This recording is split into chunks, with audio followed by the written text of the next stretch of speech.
I'd like to talk about some recovery paradoxes, some of the things that on the one hand seem like they should be fabulous or horrible, but in fact there is a flip side to it.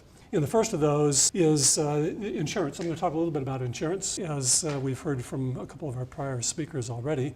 Also planning the slog of recovery, picking up a little bit on some of the things Suzanne's talked about, in business success. Just briefly on each of these, just on insurance, getting some perspective on the insurance side of things. You'll note from this table, which comes from Swiss Re, one of the large international reinsurers, we've got a range of disasters, mostly earthquakes, but not all. And you can see from having a look at this that as a percentage of GDP, Haiti was far and away the worst and also had the least amount of insurance.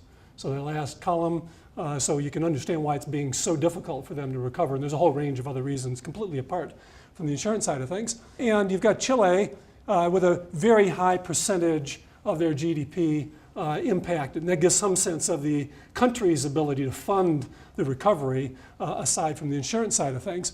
And then you come down to Christchurch, and these numbers are a little bit old.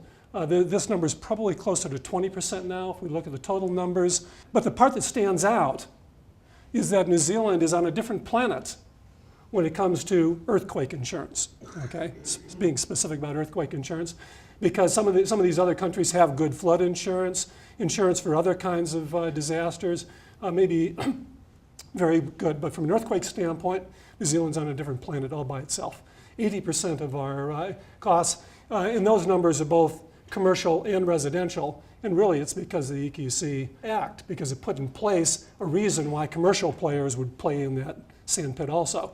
It provided a foundation to cover the worst cost, which is always the first part of the losses. And it meant that even though it only covered residential, it provided a foundation for those same insurers to say, oh, why wouldn't we provide commercial insurance as well? Because the worst part of our loss in the housing market is already going to be covered by the EQC scheme. And so New Zealand's in quite a different picture. So on the surface, you think this is fabulous. Now, how many of you live here in Christchurch? How many of you know it's been less than fabulous? For a whole range of reasons. Now, our research is mostly in the organizational side, so I'll focus on that rather than the housing. But the picture is, the picture isn't the same. It's a different sort of picture. But you can see this is a photo taken immediately after the 22nd of February earthquake.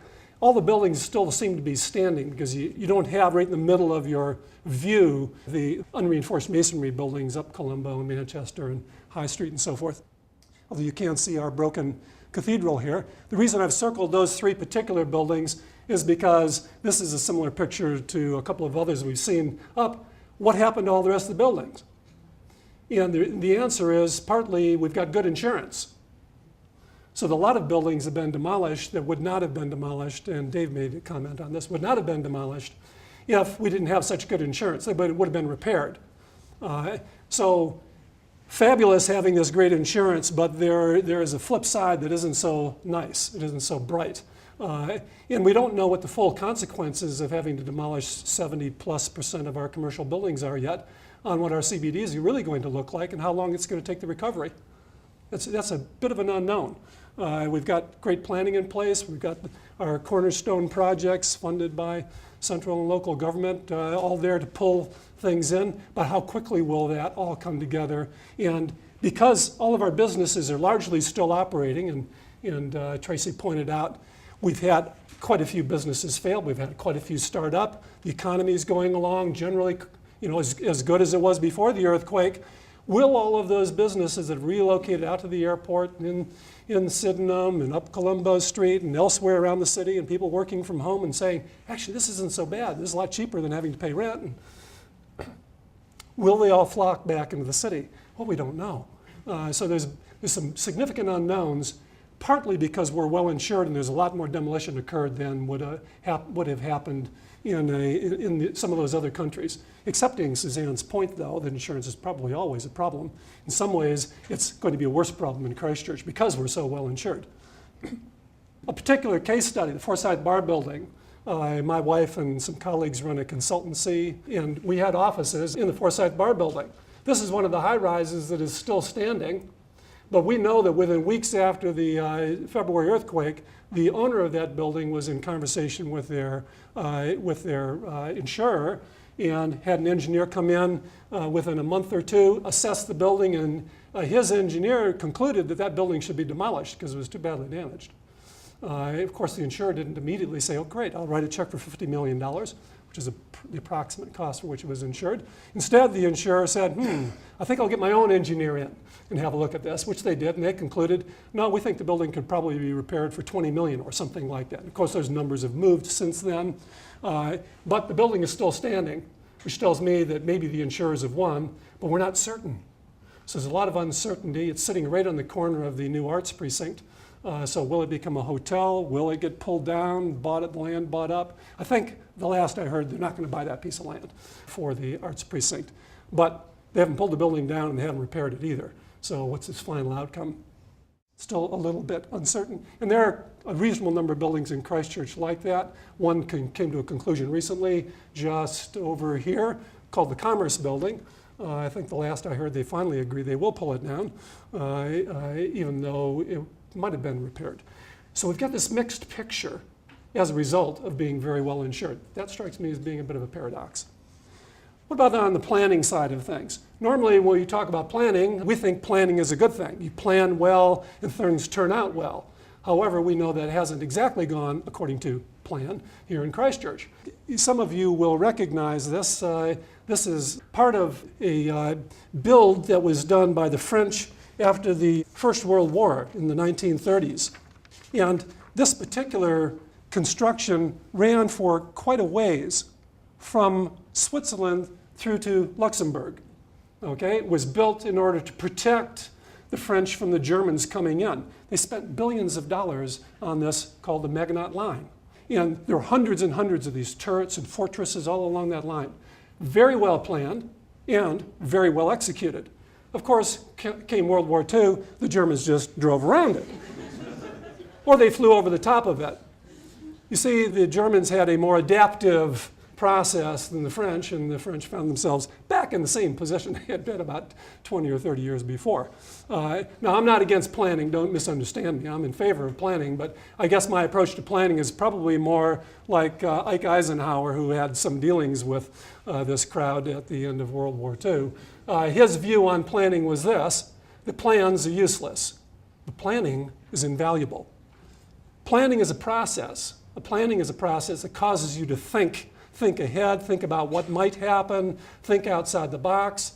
Whereas a plan is something you construct, given a certain set of assumptions, and usually ends up on the shelf. And then when you need it, it may be difficult to find unless it's gotten a lot of practice. So practiced plans, I think, very valuable. And also, it's a very mixed picture. If you're in a critical infrastructure business, you probably do a lot of planning and you're exercising those plans and you're having lots of crises.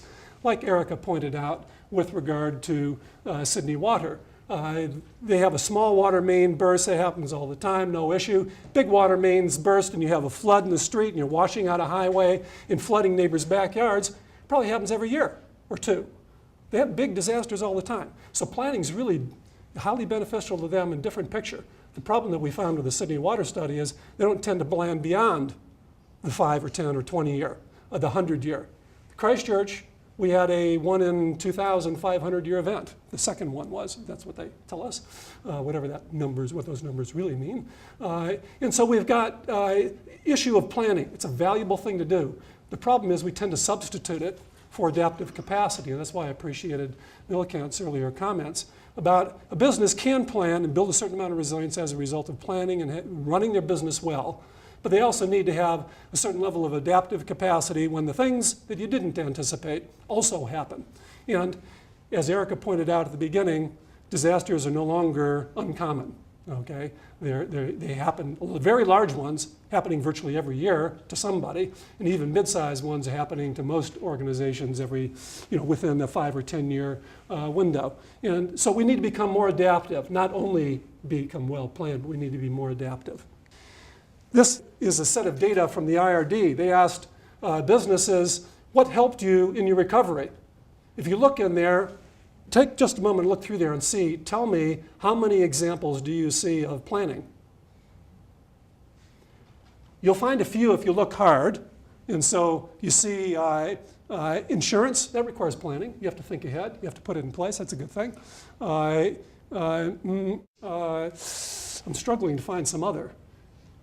And we found the same thing with business continuity plans, that organizations put them in place. They're of value, but they're not in the top 10 list. In fact, they usually are in the top 20 list, which is still better than nothing. In an absolute value, don't misunderstand me. But we need to make sure we're concentrating on the really important things as well as those things that we can plan in advance on. And some things you can't plan too well in advance. So you've got to build some adaptive capacity.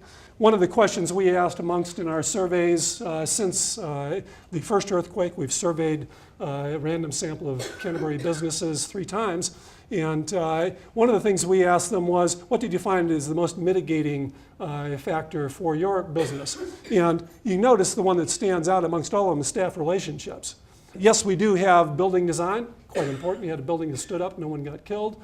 Maybe in the right sort of neighborhood, so you weren't inside the cordon. Of course, you can't plan that, can you? Because you don't know where the disaster is going to happen. Others, utility restored, important, but also supplier relationships. So these relationship aspects, quite crucial to your ability to adapt when trouble happens. Will those people still be there to support you, or will they bail? And that's an important question we have to ask ourselves. The third one that I'd like to talk about, the third paradox, is the one that Suzanne touched on. It was her fourth phase, struggle, okay? Really that same one, the slog of recovery. Response is painful, but it's heroic. Everyone pitches in, everyone jumps in and does what they can. They run hard, it's a sprint, and there are a lot of, and you feel good in it. Not because of the disaster, but because you're caring for one another. You're demonstrating that capacity, you're digging deep, and that's a fabulous thing. One of the things we haven't learned internationally very well, though, is how to hang on to some of those things and embed them into our culture and into our society. That's a research project to be worth putting some legs under. Recovery is painful and it's a slog, especially this part that we're in right now. You finally realize this is not going to be easy, and it's going to take time for us to get there. Some of you feel a bit this way. Somebody says, oh, you Cantabrians, you're so resilient. You say, you just want to give them the finger. Because what they're saying to you, they're probably from Auckland. Sorry for the awkwardness. They're probably from Auckland. What they really mean is, pull up your socks and get over it. Get on with business as usual. That earthquake was 3 years ago. Let them come down here and drive around on our streets for a few weeks, or even for a day or two. They'd be whistling another tune, and that's the least of it almost. And so, yeah, we are resilient, but I've had a number of people come up and said to me, "I hate that word." I can understand that, okay? Because other people use it as something to beat us up and say, get on with it. But let me tell you what we mean by resilience, and sort of from a couple of other angles. This is one. This was in the newspaper recently, Resilient Christchurch.